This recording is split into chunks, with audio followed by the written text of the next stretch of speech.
Amandine Duris, qui est docteur en STAPS, chargée de mission sport et autisme chez AFG Autisme, va nous présenter tout ça. Merci Amandine. Bonjour à tous. Tout d'abord, je tenais à remercier les organisateurs de ce colloque, AFG Autisme, de me donner l'opportunité aujourd'hui de présenter ce sujet, un beau sujet qui est le sport. Donc c'est avec un bel honneur que je vous présente ça. Donc, petite présentation quand même. Donc, je m'appelle Amandine Bourris. De base, je suis enseignante en activité physique adaptée. Donc, j'ai eu mon master STAPS APA en 2018. Et à la suite de ça, j'ai eu l'opportunité avec l'Université de Rouen de faire une thèse, donc toujours sur ce sujet du sport et de l'autisme. Et aujourd'hui, maintenant, je travaille chez AFG Autisme en tant que chargée de mission, mais aussi je suis chercheur associé au sein du laboratoire Reshape à Lyon, qui est un laboratoire de santé publique. Donc tout d'abord, avant de commencer, je pense qu'il est important de décrire l'activité physique. L'activité physique, c'est tout mouvement corporel qui va provoquer une dépense d'énergie. Donc on peut distinguer l'activité physique non structurée, comme aller chercher son pain à pied, aller au boulot à vélo, etc. Et l'activité physique structurée, donc comme par exemple faire du sport dans un club. En 2020, l'OMS a actualisé des recommandations mondiales de bonnes pratiques d'activité physique. Donc, elles sont les suivantes. Pour un enfant, par exemple, c'est au moins 60 minutes par jour d'activité physique modérée à soutenue. Et malheureusement, dans la littérature internationale, malgré le fait qu'il n'y ait pas de contre-indication à la pratique sportive pour les personnes autistes, à part pathologie associée, bien évidemment, eh bien, la plupart de ces personnes n'atteignent pas, malheureusement, les recommandations mondiales. Alors, bien sûr, il y a des références à chaque fois. Je pourrais bien évidemment les communiquer.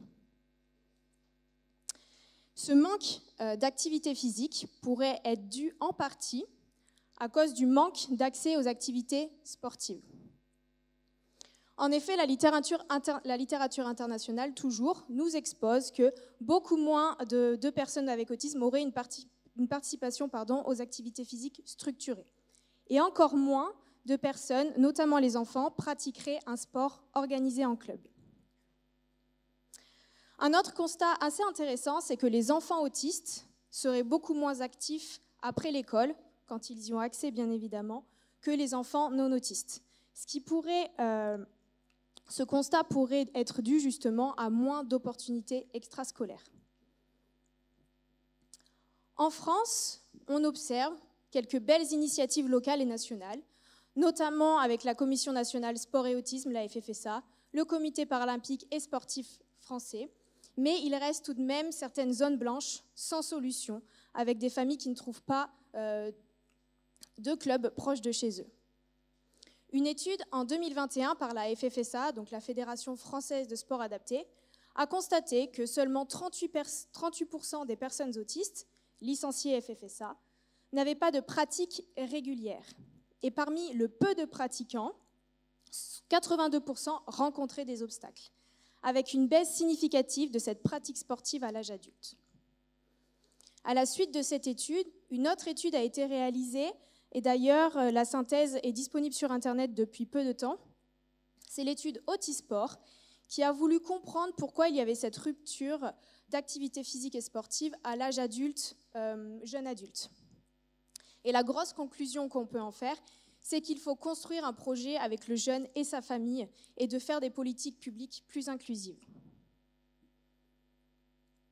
Donc ce constat au niveau de la France rejoint la littérature internationale qui dit qu'il y a des obstacles à la pratique multiniveau. Donc c'est-à-dire au niveau de la personne autiste, au niveau de sa famille, au niveau organisationnel, institutionnel, etc. Et du coup, il y a une nécessité de développer des interventions diversifiées et ciblées. Et il y a tout un intérêt à lever ces obstacles parce que la littérature, elle nous dit aussi que lorsqu'elle est adaptée aux besoins de la personne, l'activité physique, quelle qu'elle soit, apporte de nombreux bénéfices et à différents niveaux. Donc, pas seulement au niveau physiologique ou moteur, comme on pourrait tout de suite le penser, mais beaucoup d'études s'intéressent aux compétences sociales, à la communication, mais aussi aux émotions, les capacités cognitives, notamment les fonctions exécutives, elle agit aussi sur l'estime de soi et sur la régulation du sommeil. Donc de plus en plus d'articles, de plus en plus récents, s'intéressent à ces nombreux bénéfices, avec des revues de littérature actualisées, donc assez récentes, de 2021 à 2024, que je vous ai mis en bas. Donc maintenant, ce qu'on sait, c'est qu'il y a des bénéfices connus et reconnus liés à l'activité physique dans la littérature. Mais malheureusement, des freins à multiniveaux existent encore sur le terrain. Il y a donc un besoin important d'apporter des solutions adaptées. AFG Autisme, depuis sa création, développe un accompagnement adapté pour les personnes autistes, et notamment dans les activités physiques adaptées. Tous les établissements d'AFG Autisme portent des missions et des actions dans les activités physiques adaptées, que ce soit au sein de leurs établissements, mais aussi parfois en partenariat avec des clubs, et encore plus depuis la mise en place des référents APS. Et donc c'est dans cette continuité-là qu'un dispositif d'accompagnement sport et autisme en 2023 a vu le jour dans le Rhône, rattaché au CESAD Émile Zola, puis un deuxième dans l'Aube, rattaché au Pôle Optimisme. Et donc ces dispositifs, à quoi ils servent? Ils ont différents objectifs. C'est de développer des opportunités de pratique sportive adaptées dans des clubs ou associations sportives, mais aussi d'ouvrir l'accès à d'autres bénéficiaires. Pas seulement les personnes qui sont dans les établissements, mais agir aussi sur les listes d'attente des ESMS. Donc proposer une activité sportive à des familles, à des personnes autistes qui seraient potentiellement sans solution. Et bien évidemment aussi de créer un lien pérenne entre établissement, famille et club. Ces dispositifs, comment ils fonctionnent? Avec un double accompagnement grâce à l'expertise médico-sociale.